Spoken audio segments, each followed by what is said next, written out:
ఏమ్మా మిగిలిన వాళ్ళని తొందరగా జాయిన్ అవ్వమని చెప్పండి. Okay sir.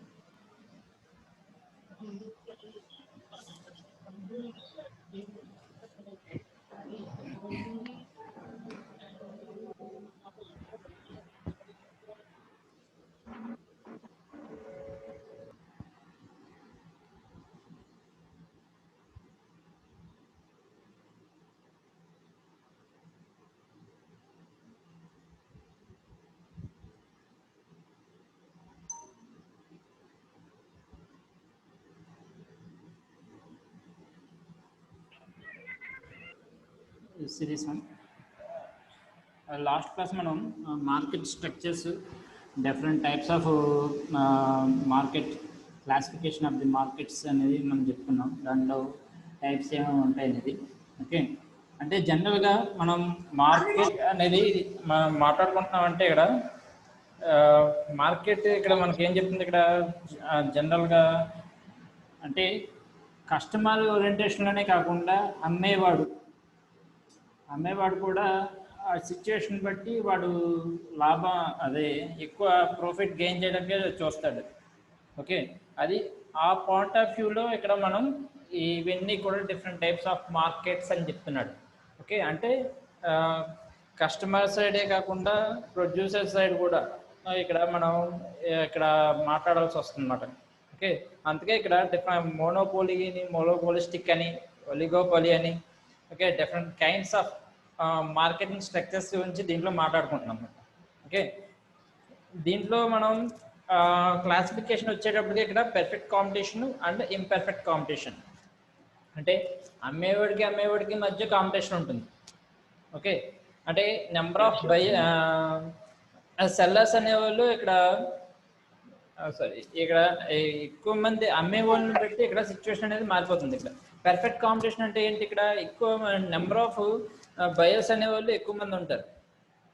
ఓకే, అక్కడ అలా ఉండడం, కాంపిటీషన్ ఉండడం వల్ల దీన్ని పెర్ఫెక్ట్ కాంపిటీషన్ అంటారు. ఇక్కడ పెర్ఫెక్ట్ కాంపిటీషన్ ఏమవుతుంది, ఇక్కడ హోమోజియస్ ప్రోడక్ట్, ఒకే రకమైన ప్రొడక్ట్స్ అనేవి అవైలబుల్గా ఉంటాయి. ఓకే, కాబట్టి వాడు ప్రైస్ని డిసైడ్ చేయలేడు. ఓకే, ఎందుకంటే ఇప్పుడు కాంపిటీషన్ ఉంటుంది కాబట్టి ఒకడు అది మనీ డిక్రీజ్ చేసామనుకోండి, ప్రైస్ పీపీటీ కనబడలేదా? Wait. yes sir.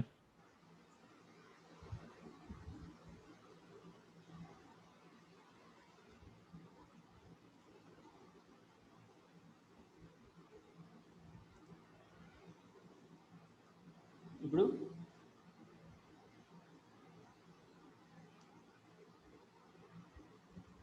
yes sir, కనబడుతుంది సార్. పర్ఫెక్ట్ కాంపిటీషన్లో ఇక్కడ కాంపిటీషన్ అనేది ఉంటుంది కాబట్టి వాళ్ళ మధ్యన వాడు ప్రైస్ అనేది డిసైడ్ చేయలేడు అనమాట. ఇంత ప్రైస్ తగ్గిద్దాం అంటే వాడు వల్ల కాదు. ఎందుకంటే ఇప్పుడు వీడు ప్రైస్ తగ్గించాడు అనుకోండి, ఆ కాంపిటేటర్ అనేవాడు కూడా ప్రైస్ తగ్గిస్తాడు. దానివల్ల ఏమవుతుంది, ఓవరాల్గా లాస్ అనేది వస్తుందన్నమాట. అంటే ఏ ప్రోడక్ట్ తయారైన దానికంటే కూడా వీడు అంతకంటే తగ్గించలేడు కాస్ట్ అనేది. ఓకే, మినిమం తగ్గించాడు అంటే వాడు ప్రాఫిట్స్ తగ్గించుకున్నట్టే. కాబట్టి ఎవడు కూడా బిజినెస్ అనేది చేసేవాడు ఎవడు కూడా లాస్ రావడానికి ట్రై చేయడు. ఒకవేళ సేల్స్ అనేవి మిగిలిపోతే కనుక అవి ఎలాగైనా ఈ ఇయర్ నుంచి నెక్స్ట్ ఇయర్ కల్లా ప్రమోట్ అయ్యే లోపల మనం సేల్స్ అనేవి తొందరగా సేల్ చేయాలంటే ఆ ప్రోడక్ట్ ఆ టైంలో ఇంకా కంపల్సరీగా అన్నప్పుడు వాడు మినిమం కాస్ట్ అనేది దాని మీద, అంటే తయారైన కాస్ట్ కంటే తక్కువగా అయితే తగ్గించడు. ఓకే, ఇది జనరల్గా మనం చూస్తున్నాం మార్కెట్లో. ఇప్పుడు మనం ఏదైనా సీజన్, అదే పండగ సీజన్ వచ్చింది అనుకోండి, ఆ పండగ సీజన్లో ఏం జరుగుతుంది, మనం షోరూమ్స్కి వెళ్తాం. షోరూమ్స్కి వెళ్ళినప్పుడు కొన్ని న్యూ ప్రోడక్ట్ ఉంటాయి, ఓల్డ్ ప్రోడక్ట్ ఉంటాయి. ఓల్డ్ ప్రోడక్ట్ మీద కొంత డిబేట్ ఇస్తాడు, మనీ ఇంత పర్సెంటేజ్ తగ్గుతుంది, ఒకటి కొంటే ఒకటి ఫ్రీ అంటాడు. ఇలాగా అంటే ఆ ఓల్డ్ ప్రోడక్ట్ అనేది అది సేల్ అయిపోవాలి. అలా అని చెప్పి దాని మీద మినిమం లాస్ అయితే రానివాడు, బిజినెస్ చేస్తున్నాడు కాబట్టి. న్యూ ప్రోడక్ట్ కి ఎక్కువ ప్రాఫిట్ గెయిన్ చేయడానికి ట్రై చేస్తాడు. ఓకే, అంటే ఓల్డ్ ప్రోడక్ట్ మీద ప్రాఫిట్ అనేది తగ్గించుకుంటాడు. ఓకే, న్యూ ప్రోడక్ట్స్ మీద ప్రాఫిట్ అయితే గెయిన్ చేస్తారు. అందుకే ఇవి న్యూ ప్రోడక్ట్స్ మీద ఎక్కువ కాస్ట్ ఉంటుంది, ఓల్డ్ ప్రోడక్ట్స్ మీద తక్కువ కాస్ట్ ఉంటుంది, ప్లస్ ఎక్స్ట్రా డిబేట్ కూడా ఇస్తాడు. ఓకే, ఇదే డిఫరెన్స్ మాట. అంటే వాడు బిజినెస్ అనేది స్ట్రాటజీస్ అనేది చూడండి, ఇక్కడే తెలుస్తుంది క్లియర్గా డిఫరెన్స్ అనేది. ఓకే, పర్ఫెక్ట్ కాంపిటీషన్ అనేది నెంబర్ ఆఫ్ బయర్స్ ఎక్కువ మంది ఉంటారు కాబట్టి ఇక్కడ ఏమవుతుంది, ఇక్కడ ఆ కాంపిటీషన్ వలన వాడు ప్రైజ్ అనేది డిసైడ్ చేయలేడు. హోమోజినియస్ ప్రొడక్ట్ ఉంటాయి, నెంబర్ ఆఫ్ కాంపిటేటర్స్ అంటూ ఉంటారు. These are the characteristics of perfect competition. Okay, last క్లాస్లో మనం చెప్పుకున్నాం ఇక్కడ. ఓకే, నెక్స్ట్ ఇంపర్ఫెక్ట్ కాంపిటీషన్ అనేది ఇక్కడ కాంపిటీషన్ అనేది సమానంగా ఉండదు, అంటే ఈక్వల్గా ఉండదు. ఎందుకంటే ఒక్కొక్కరు అంటే కొంతమంది ఫార్మ్స్ ఇండస్ట్రీస్ అనేవి స్మాల్ స్కేల్ ఇండస్ట్రీస్ ఉంటాయి. ఓకే, కొన్ని లార్జ్ స్కేల్ ఇండస్ట్రీస్ ఉంటాయి. ఈ లార్జ్ స్కేల్ ఇండస్ట్రీస్ వాడు అడ్వర్టైజ్మెంట్ అనేది ఎక్కువ ఇవ్వడం వల్ల దానికి డిమాండ్ ఉండొచ్చు ఆ పర్టికులర్ ప్రోడక్ట్కి. అలా ఉండడం వల్ల ఏమవుతుంది, ఆ ప్రోడక్ట్ అనేది ఈ ప్రోడక్ట్ కంటే కూడా ఎక్కువ సేల్ అవ్వడానికి ఛాన్సెస్ ఉంటాయి, బ్రాండెడ్ ప్రొడక్ట్స్ అని చెప్పి. ఓకే, అలాగా ఈక్వల్ కాంపిటీషన్ అనేది ఉండదన్నమాట. అంటే వాడు వస్తువు అమ్మాలి అంటే తయారైన కాస్ట్ కంటే కూడా వాడు కొంత అమౌంట్ అనేది స్పెండ్ చేయాలి. ఎందుకు అంటే అక్కడ సేల్స్ అనేవి ఇంక్రీజ్ అవ్వడానికి. ఓకే, స్మాల్ స్కేల్ ఇండస్ట్రీస్ ఆ పని చేయలేవు, ఎందుకంటే వాడి దగ్గర ఉండే ఇన్వెస్ట్మెంటే లిమిటెడ్గా ఉంటుంది. ఆ ఉన్న ఇన్వెస్ట్మెంట్లోనే లిమిటెడ్గా వాడు ఆ వస్తువు ప్రాఫిట్ గెయిన్ చేయడానికి వాడు అన్ని ఆ వస్తువు ఫైనల్ ప్రోడక్ట్ అనేది తయారు చేసి మార్కెట్లోకి రిలీజ్ చేస్తాడు. అదే లార్జ్ స్కేల్ ఇండస్ట్రీస్ ఉంటాయి, సేమ్ ప్రోడక్ట్ అనేది తయారు చేస్తాడు, వాడికంటే కూడా ఇంకా ఎక్కువ ప్రాఫిట్ గెయిన్ చేయాలి కాబట్టి వీడు ఏం చేస్తాడు, అడ్వర్టైజ్మెంట్ కాస్ట్ అనేది. ఓకే, ఇలాగా డిఫరెంట్ అంటే కొంత ప్రమోట్ చేయడానికి ఏదైతే ప్రోడక్ట్ ఉందో ఆ ప్రోడక్ట్ ప్రమోట్ చేయడానికి వీడు కొంత మనీ అనేది ఎక్కువ ఎక్స్పెన్సెస్ అనేవి ఎక్కువ ఉంటాయి. ఓకే, దానివల్ల ఏమవుతుంది, మార్కెట్లో ఈ ప్రోడక్ట్ అనేది ఉంది, మంచి ప్రోడక్ట్ అన్న అభిప్రాయం కస్టమర్కి ఉంటుంది. దానివల్ల ఆ ప్రోడక్ట్ అనేది తొందరగా సేల్ అవడానికి ఎక్కువ ఛాన్సెస్ ఉంటాయి. ఓకే, ఇలాగా కాంపిటీషన్ అనేది అన్ఈక్వల్గా ఉంటుంది అన్నమాట. ఓకే, అటువంటి కాంపిటీషన్ ఇక్కడ ఇంపర్ఫెక్ట్ కాంపిటీషన్ అంటున్నాడు ఇక్కడ. ఓకే, ఇంపర్ఫెక్ట్ కాంపిటీషన్లో డిఫరెంట్ టైప్స్ అంటే చెప్పుకున్నాం కదా, మోనోపోలీ కాంపిటీషన్ అని, monopoly competition, monopolistic competition, oligopoly competition, duopoly competition. అంటే మోనోపోలీ మీన్స్ చెప్పా కదా, ఒకడు ఉంటాడు అమ్మేవాడు. ఇంకోటి పర్ఫెక్ట్ కాంపిటీషన్. ఇది these are the features of perfect competition. Already discuss in last class. Imperfect కాంపిటీషన్లో చూడండి, in this imperfect competition the market conditions, it is not imperfections in the market conditions. Okay, there is no single price, no equal number of buyers and sellers, and monopoly and monopolistic competition. These are the different types of perfect competition. Okay, monopoly, the monopoly means single seller. Okay, ఒకడే ఉంటాడు అన్నమాట అమ్మేవాడు. ఈ ఒకడే ఉండడం వల్ల వాడి ఇష్టం వచ్చినట్టు ప్రైజ్ అనేది వాడు డిసైడ్ చేయగలడు. అంటే ప్రైజ్ ఇప్పుడు ఎంత అవైలబిలిటీ లేకపోయినా మార్కెట్లో వాడు హై ఎక్స్పెక్టేషన్లో ప్రైజ్ అనేది పెంచేసేయడం అనుకోండి, కస్టమర్ దగ్గర మనీ ఉండాలి కదా కొనడానికైనా. అంటే కస్టమర్కి అవైలబిలిటీ ఉన్న రేంజ్లో వాడు మా ప్రైజ్ అనేది డిసైడ్ చేయడానికి అవకాశం ఉంటుంది. అంటే వీటి హై ప్రాఫిట్స్ గెయిన్ చేయాలి, కస్టమర్స్కి అవైలబుల్గా ఉండాలి ఆ కాస్ట్ అనేది. ఓకే, ఇప్పుడు కస్టమర్స్కి అవైలబుల్గా లేదనుకోండి, ఆ కాస్ట్ ఎవడు కూడా పర్చేజ్ చేయడు. కాబట్టి బిజినెస్ చేసేవాడు ఎప్పుడు కూడా ప్రాఫిట్ గెయిన్ చేయాలి, వాడు తయారు చేసే ప్రోడక్ట్ సేల్ చేయాలి. సేల్ చేయాలంటే కస్టమర్కి అవైలబుల్గా ఉండాలి ఆ కాస్ట్. ఓకే, కాబట్టి మోనోపోలీ అనేవాడు మ్యాక్సిమం ప్రాఫిట్ గెయిన్ చేయడానికే ఎక్కువ ఇష్టపడతాడు. ఎందుకంటే ఆ ప్రోడక్ట్ అనేది అవైలబిలిటీ లేదు మార్కెట్లో. అలాగే కస్టమర్ అనేవాడు కూడా పర్చేజ్ చేస్తాడు ఎప్పుడు వాడికి అవైలబుల్గా ఉంటేనే, ఆ కాస్ట్ అవైలబుల్గా ఉంటేనే ఆ ప్రోడక్ట్ అనేది పర్చేజ్ చేస్తాడు. కాబట్టి ఇక్కడ మోనోపోలీ అనేవాడు ప్రైస్ మేకర్ అన్నమాట. వాడు డిసైడ్ చేయగలడు, వాడు తగ్గించాలనుకుంటే తగ్గించుకుంటాడు ప్రైస్.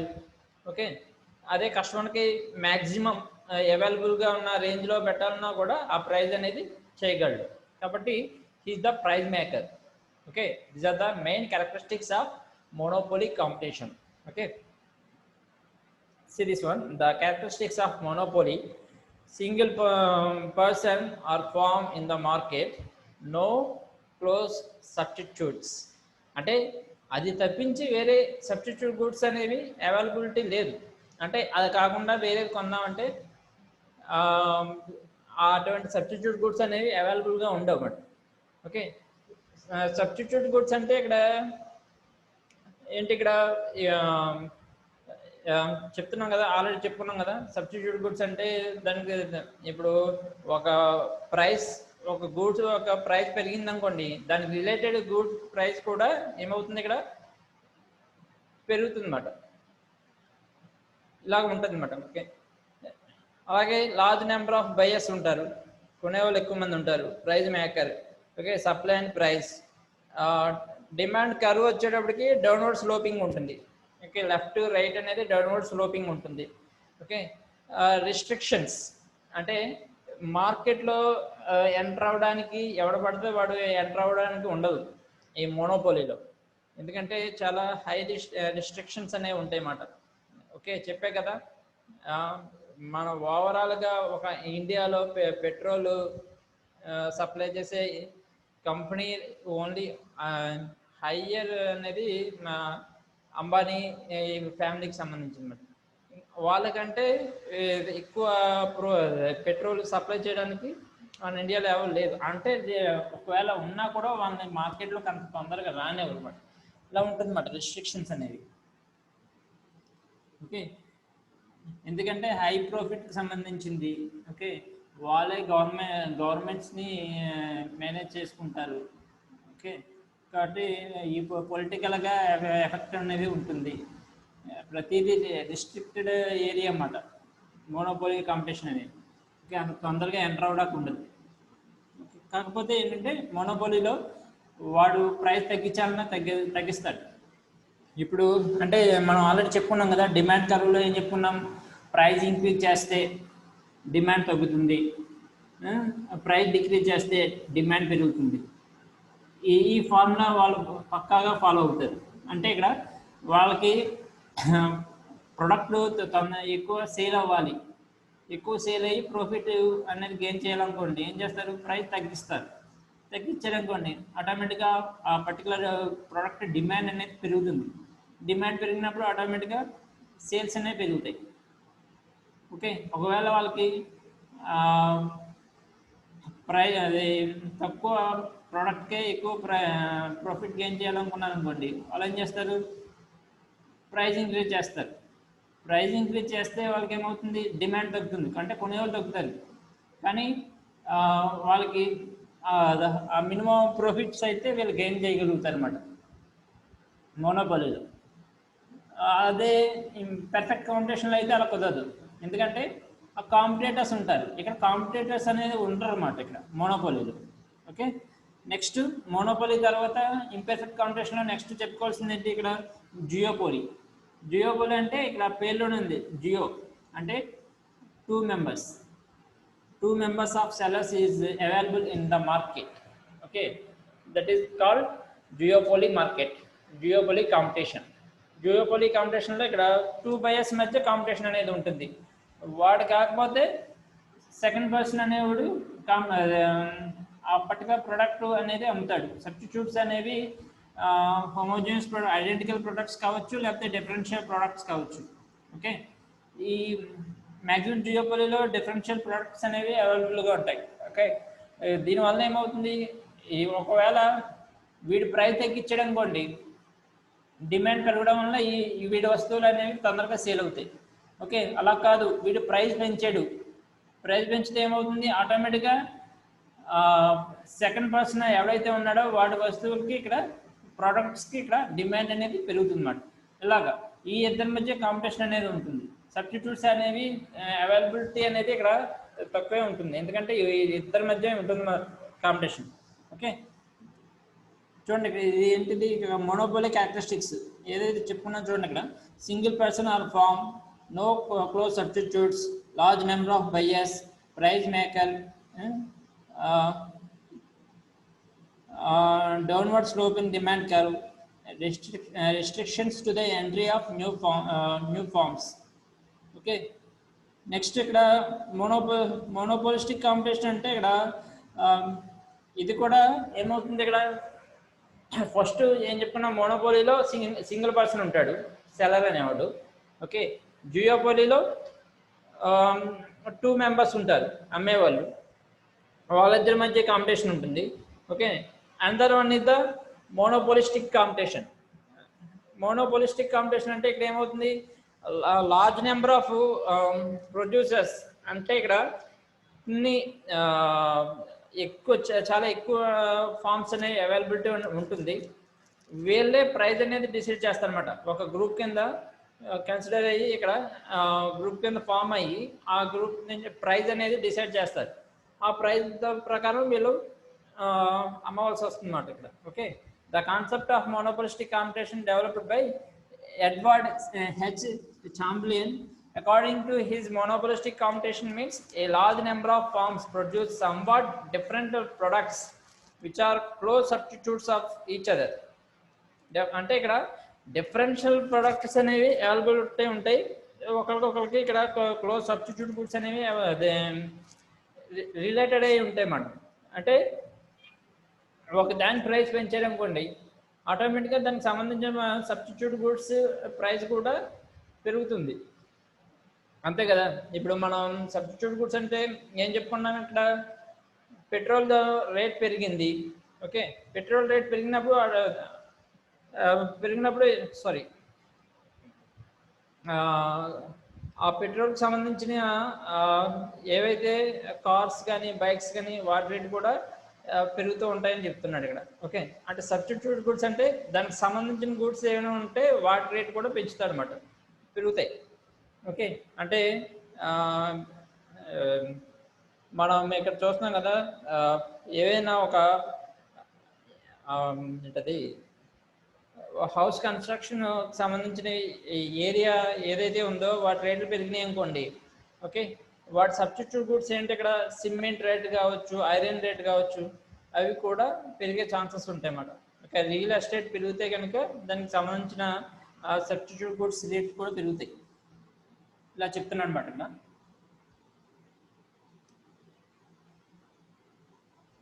ఒలిగోపోలీ, ఇక్కడ మోనోపోలిస్టిక్ అంటే ఏం చెప్పుకున్నాం, large number of buyers firm ఉంటారని చెప్తున్నాం ఇక్కడ. ఓకే, ఒలిగోపోలీలో ఏమవుతుంది, ఇక్కడ the term of oligopoly, oligo means it is the meaning of few sellers. Okay, simply oligopoly means competition among the few firms. Oligopoly market can be classified into 2 categories. One is the pure oligopoly and second one is the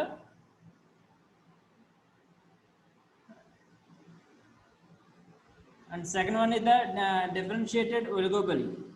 Okay, a pure oligopoly means it is the market forms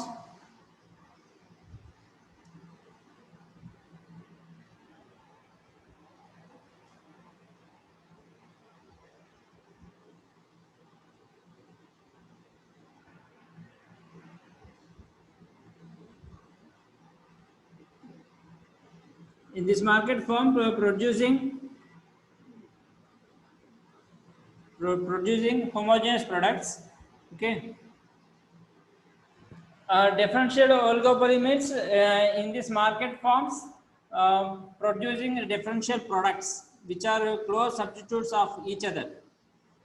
In India, market for automobiles, cement, steel, aluminum, these are the examples of oligopoly market. Okay. What are the features of oligopoly? Okay. First one is the existence of few sellers. Okay. That means there is a small number of large sellers supplying either homogeneous product or differential products. Second point is the homogeneous or distinctive product. The oligopoly form may be selling either homogeneous products like steel or distinctive product automobile, mobile, passenger cars. Okay. And third point is the blocked entry and exit. ఇది కూడా monopoly లాగే ఎవడు పడితే వాడు enter అవ్వడానికి ఉండదు మార్కెట్లోకి. Okay. ఇక్కడ ఏదైనా వీళ్ళు మార్కెట్లోకి ఎంటర్ అవ్వాలంటే రూల్స్ అండ్ రెగ్యులేషన్స్ కావచ్చు, లేకపోతే ఇటువంటివి మెయింటైన్ చేస్తారన్నమాట. అంటే వీళ్ళు మార్కెట్లోకి ఎంటర్ అవ్వాలి అంటే ఈ రూల్స్ ఉంటాయి. ఇంతకాలం ఉండాలి కంపల్సరీగా, ఇష్టం వచ్చినట్టు ఎగ్జిట్ అవ్వడానికి ఉండదు. ఓకే. ఈ ప్రైస్కి డిసైడ్ చేసిన ప్రైస్కి వాళ్ళు అమ్మాలి. ఈ రూల్స్ అండ్ రెగ్యులేషన్స్ అన్నీ కూడా ఉంటాయి అన్నమాట. దాని ప్రకారం వాడు అవన్నీ ఇష్టమైతేనే వాడు ఎంటర్ అవ్వడానికి ఉంటుంది. ఓకే. ప్రతిదీ కూడా. Okay. Next, imperfect dissemination of information. Detailed market information related to cost, price, and product quality are usually not published. Interdependency. The firms have high degree of interdependency in their business policies about fixing of price and output determination. And next one is the advertising. Advertising and selling costs have strategic importance to oligopoly firms. Each firm tries to attract the customer towards its product by incurring excessive expenditures on advertising. Okay. Advertising cost అనేది ప్రాఫిట్స్లో అంటే sale of ప్రోడక్ట్లో ఒక భాగమే. ఇది advertisement cost వలన కొంత profit తగ్గొచ్చేమో, కానీ sales పెరగడం వల్ల ఆ ప్రాఫిట్ అనేది దాంట్లో కవర్ అయిపోతుంది. ఓకే. అంటే ఇక్కడ మార్జినల్ కాస్ట్ ఇవన్నీ మాట్లాడుకున్నప్పుడు మీకు తెలుస్తుంది క్లియర్గా. అంటే వస్తువు మనం తయారు చేసిన కాస్ట్ ఒక కాస్ట్ అయితే దాని అడ్వర్టైజ్మెంట్కి చాలా కాస్ట్ అవుతుంది. దానివల్ల ఏమవుతుందంటే ఆ ప్రాఫిట్ తగ్గిపోతుందేమో అనుకుంటారు, కానీ నెంబర్ ఆఫ్ ప్రొడక్ట్స్ సేల్ అయ్యేటప్పుడు ఏమవుతుంది, ఈ అడ్వర్టైజ్మెంట్ కాస్ట్ కూడా సేల్ అదే కవర్ అయిపోతుంది అన్నమాట. ఓకే. ఇలాగా ఓవరాల్గా ఇది అంటే అడ్వర్టైజ్మెంట్ అనేది ఇక్కడ సేల్స్ ఇంక్రీజ్ అవ్వడానికి ఈ ప్రమోట్ చేసే కాస్ట్ని అడ్వర్టైజ్మెంట్ కాస్ట్ అంటాడు. ఇలా last one is the price exhibiting. In a oligopolistic market, each firm strikes to its own price.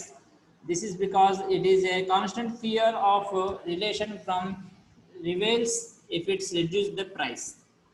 These are the features of oligopoly. Okay. ఇప్పుడు ఏం చెప్పుకున్నాం ఇక్కడ? Perfect competition, imperfect competition. Imperfect కాంపిటీషన్లో monopoly, single seller. Okay. Next duopoly. Duopoly means two sellers, ఇద్దరు ఉంటారు, వాళ్ళిద్దరి మధ్య competition ఉంటుంది. Third one is the monopolistic competition. Large number of sellers to form the firm. This is called monopolistic competition. And that one is the oligopoly competition. Few firms are few buyers are formed the one firm and decide the price. ఇవి మళ్ళీ వీళ్ళ మధ్య competition ఉంటుంది. ఈ వీళ్ళు price decide చేసినా కూడా promote చేసుకునే విధానంలో కూడా కాంపిటీషన్ ఉండడం వల్ల అక్కడ మళ్ళీ డిఫరెన్స్ అనేది కనబడుతుంది. ఇలాగా. ఓకే. పెర్ఫెక్ట్ కాంపిటీషన్ అంటే ప్యూర్ కాంపిటీషన్ అన్నమాట. సేమ్ ప్రోడక్ట్స్ ఉండటం వల్ల అది జరుగుతుంది ఇక్కడ, హోమోజనియస్ ప్రోడక్ట్స్ వల్ల. ఓకే, నెక్స్ట్ ఇక్కడ జియోపోలీ చూద్దాం. ఇక్కడ జియోపోలీ is the market structure in which there are only two firms produce somewhat differential products or homogeneous products and which are close substitutes to each other. Okay, the features of duopoly is that two sellers or firms in the duopoly market, only two sellers or firms are existed in the market, and second point is the large number of buyers.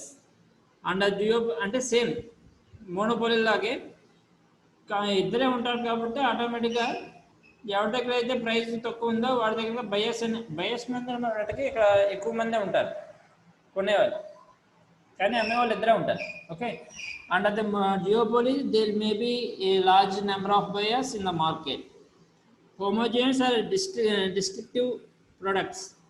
It may be two types: duopoly without product differentiation and with product differentiation. Okay, and next one is the close substitutes. And the duopoly market firms produce goods that are close substitutes to each other product. అంటే అటువంటి product అనేవి వాళ్ళిద్దరి మధ్య అమ్మడానికి chances ఉన్నాయి కాబట్టి వాళ్ళిద్దరి మధ్య కాంపిటీషన్ ఉంటుంది కాబట్టి. ఓకే, ఇక్కడ ఏమవుతుంది, same substitute goods identical products అమ్మడానికి ఛాన్సెస్ ఎక్కువ ఉంటాయి, డిఫరెన్షియల్ ప్రోడక్ట్ అనేది తక్కువ ఉంటుంది. Okay, example these two companies control large proportion of markets. Pepsi and Coca Cola is the example of duopoly market. Okay, duopoly, oligopoly, monopolistic competition, perfect. These are the imperfect competition types, and another one is the perfect competition. Ivi market, different market structures. Okay.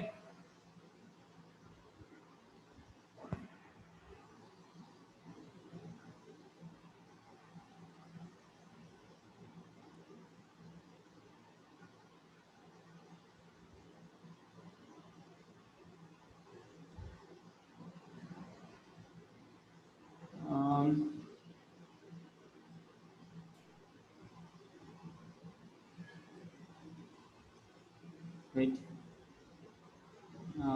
Next, what are the basic terms of these different cost curves? ఏమా ఇది display కనబడుతుందా? ఇది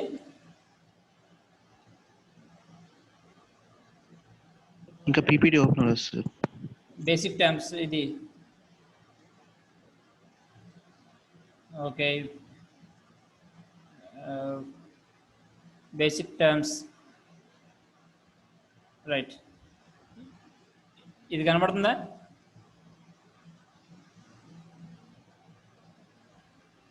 yes sir. Okay, right. Basic terms అంటే మనం ఇప్పటి వరకు different market structures చెప్పుకున్నాం. Okay, అలాగే లా ఆఫ్ డిమాండ్ అని, అంటే both producers and sellers point of వ్యూలో మనం చెప్పుకుంటున్నప్పుడు ఎక్స్పెండిచర్స్, దట్ మీన్స్ కాస్ట్ గురించి చెప్పుకుంటున్నాం. అంటే కస్టమర్ పాయింట్ ఆఫ్ వ్యూలో వాడు అంతకంటే ఎక్కువ మనీ, వాడు ఎక్స్పెక్ట్ చేసిన మనీ కంటే ఎక్కువ పెట్టడానికి ఇష్టపడ్డాడు. ఓకే, వాడికి అవైలబిలిటీ ఉంటేనే ఆ కాస్ట్ అనేది వాడు అమ్మడం అనేది జరుగుతుంది. ప్రతి ఒక్కరు కూడా కస్టమర్ పాయింట్ ఆఫ్ వ్యూలోనే ఆలోచిస్తాడు. కానీ కస్టమరే ఎంత ఇంపార్టెంటో సెల్లర్ కూడా అంతే ఇంపార్టెంట్ కదా. అమ్మేవాడు కూడా వాడి అంటే వాడు తయారు చేసిన దానికంటే తక్కువ కాస్ట్కి అమ్మాడు అనుకోండి, ఏమవుతుంది, లాస్ అయిపోతాడు. లాస్ అయిపోతే వాడు ఆ మార్కెట్లో కానీ ఇండస్ట్రీ అనేది క్లోజ్ చేసుకోవాల్సి వస్తుంది. ఎప్పుడు కూడా బిజినెస్ అనేది లాభం ఎక్కువ ప్రాఫిట్ గెయిన్ చేయడానికి ఇష్టపడతారు కదా. అంటే అనుకున్న లెవెల్లో ప్రాఫిట్స్ రానప్పుడు ఓకే, స్టేబుల్ అయితే పర్వాలేదు. అంతకంటే తక్కువ ప్రైస్ వచ్చి లాసెస్లోకి వెళ్ళిపోయినప్పుడు వాడు విత్ స్టాండ్ అవ్వలేడు, ఛాన్సెస్ లేవు. ఓకే, కాబట్టి సెల్లర్ అనేవాడు ఎలాగ చేంజ్ అవుతుంది. వాడు ఎప్పుడు మ్యాక్సిమం ప్రాఫిట్ గెయిన్ చేయడానికి ఇష్టపడతాడు. ఓకే, ఇవన్నీ కూడా ఈ మనకి మార్జినల్ కాస్ట్ అంటే ఏంటి, యావరేజ్ కాస్ట్ అంటే ఏంటి, టోటల్ కాస్ట్ అంటే ఏంటి, టోటల్ రెవెన్యూ అంటే ఏంటి, ఓకే, మార్జినల్ రెవెన్యూ అంటే ఏంటి, అలాగే యావరేజ్ రెవెన్యూ అంటే ఏంటి, ఈ టర్మ్స్ తెలిస్తే క్లియర్గా మీకు అర్థమవుతుంది. అందుకే ఇది విడిగా నేను మళ్ళీ ఇది మీకు చూపించడం అనేది జరుగుతుంది అన్నమాట. ఈ PPT basic types of cost curves.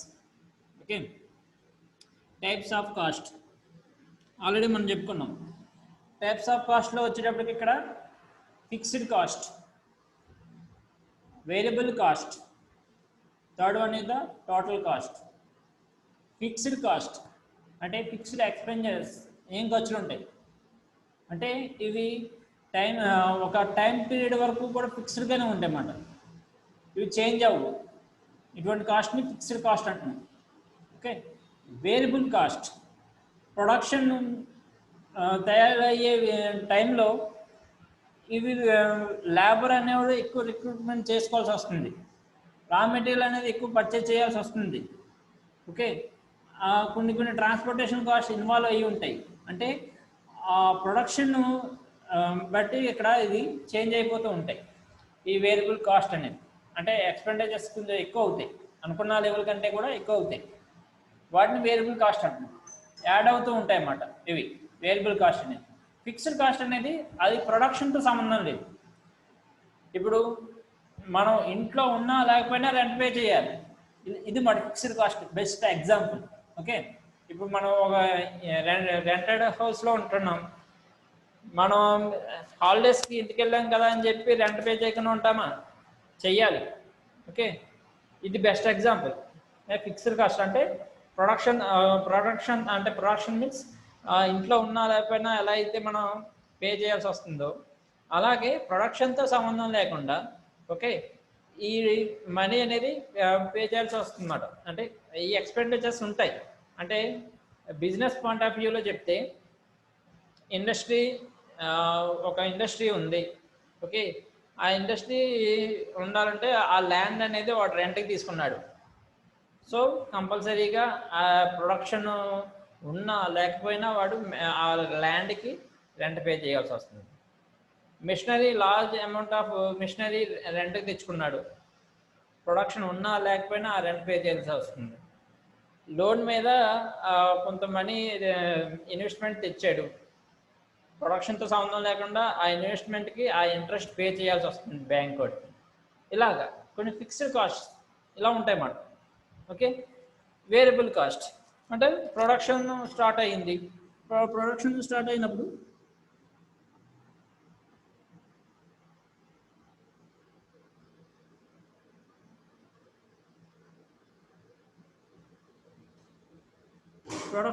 అయినప్పుడు ఇక్కడ ఈ ఏదైతే కొంత మనీ అనేది లేబర్ ఖర్చు అవుతుంది.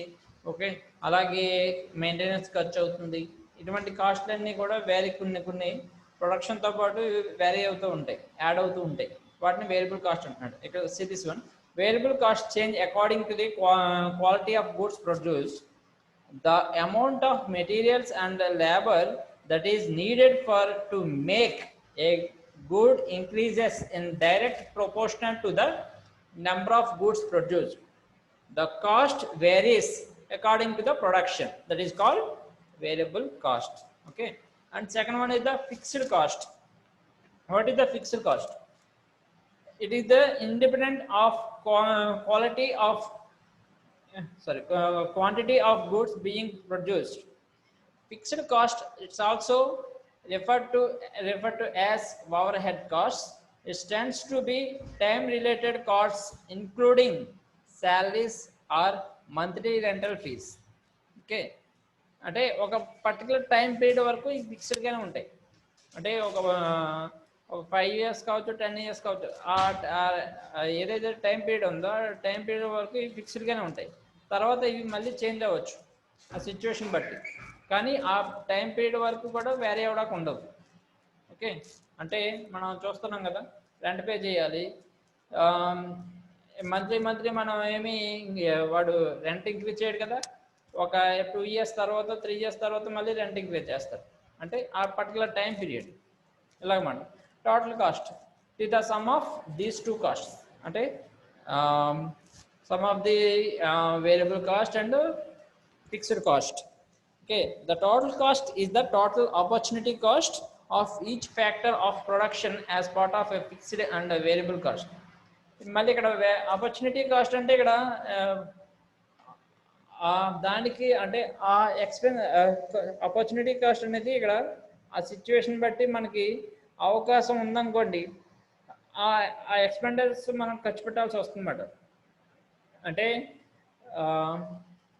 ఇప్పుడు ఆ విత్ ఇన్ షార్ట్ టైంలో మన ప్రోడక్ట్ తొందరగా సేల్ చేయాలి అన్నప్పుడు దాని గురించి కొంత ఎక్కువ మనీ మనం అడ్వర్టైజ్మెంట్ ఖర్చు పెట్టాల్సి వస్తుంది. ఓకే, ఇలాగా ఖర్చు పెట్టడం వల్ల మన సేల్స్ తొందరగా మన ఏవైతే ప్రోడక్ట్ సేల్ అవ్వాలనుకుంటున్నామో ఆ ప్రోడక్ట్ ఎక్కువ తొందరగా సేల్ అవ్వడానికి ఎక్కువ ఛాన్సెస్ ఉంటాయి. This are the opportunity cost. లేకపోతే మన ప్రోడక్ట్ సేల్ అవ్వాలి, అలా సేల్ అవ్వాలి అనుకున్నప్పుడు దానికి ఎక్స్ట్రా ఇంకో ప్రోడక్ట్ యాడ్ చేసాం. ఓకే, చేసినప్పుడు ఏమవుతుంది, ఓకే మనం ఒకటి కొంటే ఒకటి ఫ్రీ వస్తుంది, లేకపోతే దాని మీద ఇంత రిబేట్ వస్తుంది అన్నప్పుడు కస్టమర్ అనేవాడు ఎలా ఆలోచిస్తాడు. అలా ఆలోచించినప్పుడు ఏమవుతుంది, ఆ ప్రోడక్ట్ అనేది సేల్ అవ్వడానికి ఛాన్సెస్ ఉంటాయి. ఇలాగ ఆపర్చునిటీ కాస్ట్ అనేది కొంత మనీ అనేది ఎక్స్పెన్సెస్ అనేవి ఖర్చు పెట్టాల్సి వస్తుంది ప్రోడక్ట్స్ సేల్ అవ్వడానికి. This are the opportunity cost. ఇలాగ different cost, variable cost, fixed cost, total cost, opportunity cost. Okay, next one is the economic cost. అంటే ఎకనామిక్ కాస్ట్ అనేది ఇప్పుడే చెప్పుకున్నాం ఇక్కడ, తక్కువ కాస్ట్లో ప్రోడక్ట్ అనేది ఎక్కువ ప్రాఫిట్ గెయిన్ చేయాలి అనేదే కదా మనకు చెప్పుకునే ఎకనామిక్స్ అంటే. ఓకే, అంటే దానికి బెస్ట్ ఆల్టర్నేటివ్గా ఏదైతే ఉన్నదో దాన్ని ఇక్కడ ఆపర్చునిటీ ఎక్స్పెండిచర్స్ ఏవైతే ఉన్నాయో దాన్ని ఇక్కడ ఎకనామిక్ కాస్ట్ అని చెప్తున్నాడు. See this one, the economic cost of the decision that a firm makes a dependent on the cost of the alternative chosen and the benefit that the best alternative would have provided if chosen. Economic cost is the sum of all variable and fixed costs plus opportunity cost. అంటే economic అంటే ఆల్టర్నేటివ్గా ఇప్పుడు business చేస్తున్నాడు sir, ఇది మనం ఈ రకంగా ఖర్చు పెడితే మనకి ఏమవుతుంది, తక్కువలోనే ప్రొడక్షన్ తయారైపోతుంది, తొందరగా సేల్ అవ్వడానికి ఛాన్సెస్ ఉన్నాయి అన్నప్పుడు వాడు ఏం చేస్తాడు, రెండో మెథడే ఫాలో అవుతాడు. ఓకే, అంటే ఆల్టర్నేటివ్, బెస్ట్ ఆల్టర్నేటివ్ మెథడ్. ఇలాగా దాన్ని ఇక్కడ ఎకనామిక్ కాస్ట్ అంటున్నాడు. ఎకనామిక్ కాస్ట్లోనే మళ్ళీ ఇక్కడ టోటల్ కాస్ట్ లాగే ఫిక్స్డ్ కాస్ట్, ఓకే, అలాగే వేరియబుల్ కాస్ట్, అలాగే ఆపర్చునిటీ కాస్ట్ కూడా ఇన్వాల్వ్ అయి ఉంటాయి. ఇందాక చెప్పే కదా ఒక ఎగ్జాంపుల్ అడ్వర్టైజ్మెంట్ ఎఫెక్ట్ అనేది ఇక్కడ అది యాడ్ అవుతుంది. Next marginal cost. Marginal cost అంటే ఈరోజు నేను ఒక ప్రోడక్ట్ ఒక 100 ప్రోడక్ట్స్ యూనిట్స్ తయారు చేశాను. ఓకే, ఇలాగా యూనిట్స్ 100 యూనిట్స్ తయారు చేయడానికి నాకు $500 అయినాయి. ఓకే, నెక్స్ట్ 101 అంటే ఇంకో ఎక్స్ట్రా ఒక యూనిట్ తయారు చేయడానికి నాకు $505 అయినాయి. ఓకే, ఇలాగా అంటే ఆ డిఫరెన్స్ అనేది ఆ ఒక్క ప్రోడక్ట్ ఎక్స్ట్రా చేయడానికి ఎంత అయిందంటే $5. దాన్ని ఎక్స్పెన్స్ మార్జినల్ కాస్ట్ అంటారు. అంటే difference change in the product, అంటే ఇక్కడ పర్టికులర్ లెవెల్ అనేది కాస్ట్ అనేది ఎక్స్ట్రా దేనికి ఒకదానికి ఎంత అయింది అనేది చెప్పేదాన్ని ఇక్కడ మార్జినల్ కాస్ట్ అంటున్నారు. Marginal cost includes all of the cost that vary with the level of production. Okay, దాన్ని యావరేజ్ కాస్ట్ అంటున్నాడు. ఇప్పుడే చెప్పే కదా ఆ $5 అనేది ఇక్కడ మార్జినల్ కాస్ట్లో, అంటే ఎక్స్ట్రా ఆ ఒక్క ప్రోడక్ట్ తయారీకి ఎంత అయితే కాస్ట్ అయిందో దాన్ని మార్జినల్ కాస్ట్ అంటున్నాడు. యావరేజ్ కాస్ట్ అంటే ఏంటి, ఇప్పుడు 100 యూనిట్స్ చెప్పే కదా, 100 యూనిట్స్ తయారవడానికి నాకు $500 అయినాయి. ఓకే, అంటే ఇక్కడ ఏం చెప్తున్నాడు, టోటల్ ఎంతైతే రెవెన్యూ వచ్చిందో దాని అది by quantity number of quantities, దాన్ని ఇక్కడ యావరేజ్ కాస్ట్ అంటున్నాడు. అంటే 500/100 వేసుకుంటే ఎంత వస్తుంది ఇక్కడ? Sorry, 500/100 $5 average cost. ఇది ఇలా అంటే నెంబర్స్ అనేవి మనం సేమ్ తీసుకుంటే మీకు కన్ఫ్యూజన్గా ఉంటుంది, డిఫరెంట్గా చూపిస్తే కనుక మీకు క్లియర్గా ఉంటుంది అనమాట. యావరేజ్ కాస్ట్ అంటే ఏంటి? Total revenue by total number of quantities, దాన్ని ఇక్కడ యావరేజ్ కాస్ట్ అంటాడు. ఓకే, ఒక యావరేజ్గా ఎంత ఖర్చు అవుతుంది అన్నప్పుడు మనం చెప్తాం కదా, అది. ఓకే, అలాగే మార్జినల్ కాస్ట్ అంటే డిఫరెన్స్ అనేది క్లియర్గా తెలుస్తుంది. ఒక ఎక్స్ట్రా ప్రోడక్ట్ తయారవడానికి ఇప్పటి వరకు అయినంత కాకుండా ఎక్స్ట్రా ప్రోడక్ట్ తయారవడానికి అయ్యే కాస్ట్ ఇక్కడ అయ్యే మార్జినల్ కాస్ట్ అంటున్నాడు ఇక్కడ. See this example. If a company needs a build a new factory in order to produce more goods, the cost of building the factory is a marginal cost. అంటే already ఆ company particular products తయారు చేస్తుంది, అమ్ముతుంది, okay, అంతా పర్వాలేదు. ఇంకా ఎక్కువ production కావాల్సి వచ్చినప్పుడు దానికి ఈ మళ్ళీ ఇంకా న్యూ ప్రొడక్షన్ అనేది స్టార్ట్ చేశారు, అంటే ఇంకా ఎక్కువ ప్రాఫిట్ గెయిన్ చేయడానికి. ఇటు దాని మీద పెట్టే పెట్టుబడి కూడా దీనికి ఇక్కడ మార్జినల్ కాస్ట్ అంటున్నాడు. అంటే ఎక్స్ట్రా అంటే ఇంకా ప్రాఫిట్స్ పెరగడానికి ప్రొడక్షన్ ఇంకా ఎక్కువ తయారు చేయాల్సి వస్తుంది. ఓకే, దాని మీద పెట్టే ఎక్స్పెండిచర్స్ అన్నింటినీ కూడా ఇక్కడ మార్జినల్ కాస్ట్ అంటున్నాడు. The amount of marginal cost varies according to the volume of the goods being produce. చెప్పే కదా, అది దేని మీద డిపెండ్ అవుతుంది? మార్జినల్ కాస్ట్ అనేది వాల్యూమ్ ఆఫ్ గూడ్స్ మీద డిపెండ్ అయ్యి ఉంటుంది మరి. Okay, next average cost. In economics, average cost or unit cost is equal to total cost divided by the number of goods produced. Okay, this is the relation between the average and marginal cost. Okay, ikkada see this one. When the average cost declines, the marginal cost is less than the average cost. ఇప్పుడు average cost కనుక ఇక్కడ మనకి తక్కువ ఉంటే కనుక ఏమవుతుంది? Marginal cost దానికంటే average cost కంటే తగ్గి ఉంటుంది అన్నమాట. ఓకే, నెక్స్ట్ పాయింట్ చూడండి ఇక్కడ. When the average cost increases, ఒకవేళ యావరేజ్ కాస్ట్ అనేది పెరిగితే కనుక మార్జినల్ కాస్ట్ కూడా దానికంటే ఎక్కువ పెరుగుతుంది. ఓకే, అనేది ఇక్కడ సెకండ్ పాయింట్ చెప్తున్నాడు.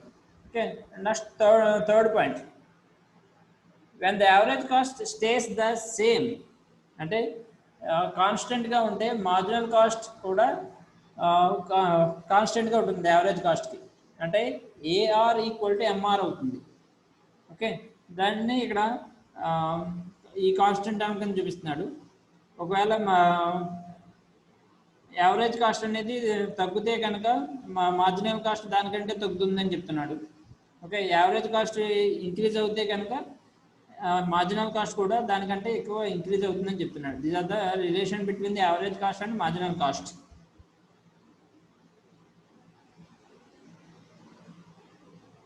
Next short run and long run cost. అంటే ఇక్కడ షార్ట్ రన్ కాస్ట్లో ఏమవుతుంది? ఇక్కడ టైం పీరియడ్ తక్కువ ఉంటుంది కాబట్టి, ఓకే, ఇక్కడ పర్టికులర్గా ఫిక్స్డ్ కాస్ట్ అంటారు ఏమి ఉండవు ఇక్కడ. సారీ, షార్ట్ రన్లో both fixed cost and variable cost అనేవి ఇన్వాల్వ్ అయి ఉంటాయి. ఓకే, లాంగ్ రన్లో ఏమవుతుంది? ఇక్కడ ఫిక్స్డ్ కాస్ట్ అనేది ఉండదు, అంటే టైం పీరియడ్ ఎక్కువ ఉంటుంది కాబట్టి ప్రొడక్షన్ తయారయ్యే టైంలో ఏమవుతుంది? ఇక్కడ అవి యాడ్ అవుతూ ఉంటాయి, కాస్ట్ అనేవి కొంతవరకు యాడ్ అవుతూ ఉంటాయి. కాబట్టి ఎక్కడ కూడా ఫిక్స్డ్ కాస్ట్ అనేది లాంగ్ రన్ కాస్ట్లో కనబడమాట. ఓకే, షార్ట్ రన్లో అయితే ఇక్కడ టైం పీరియడ్ లిమిటెడ్గా ఉంటుంది కాబట్టి both fixed cost and variable cost అనేవి ఇన్వాల్వ్ అయి ఉంటాయి. See this one. Long run costs have no fixed factors of production, while short run costs have fixed factors and a variable that impact of the production. Okay, అలాగే ఇంకా efficient long run costs are sustained. when the combination of the outputs that form produce the results in the desired quantity of goods at the lowest possible cost. Variable cost వచ్చేటప్పటికి ఇక్కడ variable cost change with the output. Example variable cost include the employees wages and cost of రా materials. ఇలాగా difference ఇది ఉంటుంది అన్నమాట. అక్కడ short run cost అంటే ఏంటి, ఇక్కడ షార్ట్ రన్ కాస్ట్ అంటే టైం పీరియడ్ లిమిటెడ్గా ఉంటుంది. ఆ టైంలో ఖర్చు పెట్టేవి అంటే వేరియబుల్ కాస్ట్ ఫిక్స్డ్ కాస్ట్లు ఈ రెండు కూడా ఇన్వాల్వ్ అయి ఉంటాయి. వాటిని ఇక్కడ షార్ట్ రన్ కాస్ట్ అంటాడు. లాంగ్ రన్ కాస్ట్ అంటే ఏంటి, ఇక్కడ ఫిక్స్డ్ కాస్ట్ అనేది ఉండదు లాంగ్ రన్లో. ఓకే, కాబట్టి వేరియబుల్ కాస్ట్ అనేది ఉంటుంది. ఈ లాంగ్ టైం పీరియడ్లో మనం ఖర్చు పెట్టే ఆ ప్రొడక్షన్కి ఖర్చు పెట్టే డిఫరెంట్ కాస్ట్లు అన్నీ కూడా వేరియబుల్ కాస్ట్లోకి వస్తాయి. ఓకే, రా మెటీరియల్ పర్చేజ్ చేయడం కావచ్చు, లేబర్కి శాలరీస్ ఇచ్చే కావచ్చు, ఓకే, ట్రాన్స్పోర్టేషన్ కావచ్చు, మెయింటెనెన్స్ కావచ్చు, ఇవన్నీ కూడా టైం పీరియడ్ పెరిగే కొద్దీ కూడా వేరీ అవుతూ ఉంటాయి అన్నమాట.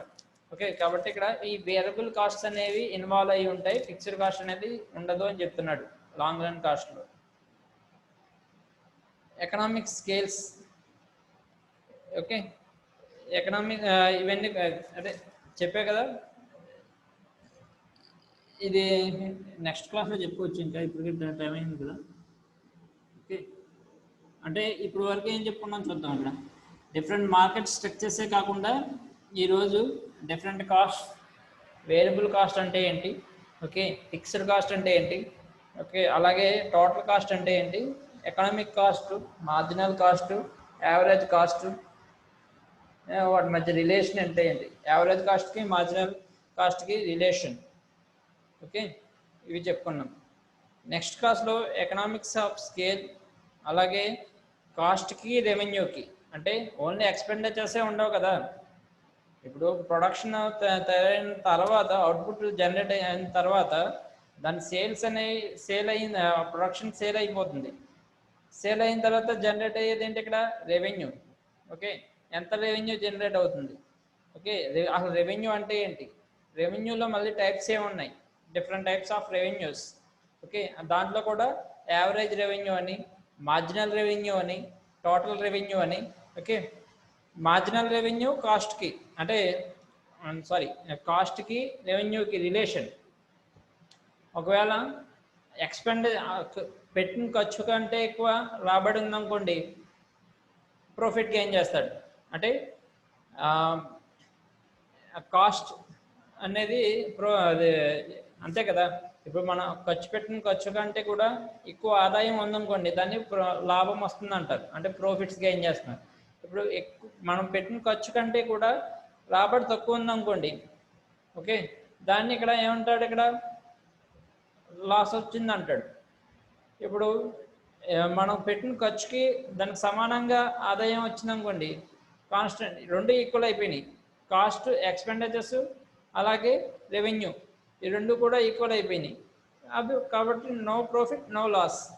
ఓకే, లాభం లేదు నష్టం లేదు. ఇలాగా అంటే ఆ రెండింటి మధ్య రిలేషన్ బట్టి ఇక్కడ బిజినెస్ చెయ్యాలా వద్దా.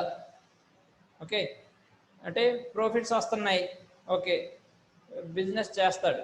లాస్ వస్తుంది, ప్రొడక్షన్ ఆఫ్ చేసి నెక్స్ట్ వేరే బిజినెస్ చేసుకోవడం, లేకపోతే డెసిషన్ అనేది తీసుకుంటాడు. కాన్స్టెంట్గా ఉంది, ఓకే, నెక్స్ట్ టైం పీరియడ్లో ఇవి నెక్స్ట్ మళ్ళీ ప్రాఫిట్ గెయిన్ చేసే ఛాన్సెస్ ఉన్నప్పుడు వాడు ఏం చేస్తాడు, ప్రాఫిట్స్ రాకపోయినా వాడు ఆ బిజినెస్ని మెయింటైన్ చేస్తాడు. బేస్డ్ ఆన్ డెసిషన్ అనేది ఇక్కడ ఈ వచ్చే అంటే ప్రాఫిట్ లాసా లేకపోతే కాన్స్టెంట్ అనే దాన్ని బట్టి వాడు బిజినెస్ రన్ చేయాలా వద్దనేది డెసిషన్ తీసుకుంటాడు అన్నమాట. ఇవన్నీ కూడా నెక్స్ట్ క్లాస్లో చెప్పుకుందాం. ఓకే, చెప్పే కదా, ఈ టర్మ్స్ అన్నీ కూడా వస్తాయి అన్నమాట. కాస్ట్, రెవెన్యూ, ఇప్పుడు కాస్ట్ గురించి ఎలా చెప్పుకున్నామో రెవెన్యూ కూడా అలాగే డిఫరెంట్ టైప్స్ ఉంటాయి. ఓకే, అది చెప్పుకున్నాక మీకు ఇక్కడ క్లియర్గా తెలుస్తుంది పెర్ఫెక్ట్ కాంపిటీషన్లో ఎలా ఉంటుంది. ఓకే, కాస్ట్కి రెవెన్యూకి ఎలా ఉంటుంది, అదే ఇంపెర్ఫెక్ట్లో అయితే ఎలా ఉంటుంది. ఇంపెర్ఫెక్ట్ మీన్స్ మోనోపోలీ కావచ్చు, ఒలిగోపోలీ కావచ్చు, మోనోపోలిస్టిక్ కావచ్చు, ఇలాగా డిఫరెంట్ టైప్స్ ఎలా ఉంటుంది అనేది చెప్తాడు అన్నమాట ఇక్కడ. Okay, 84 members.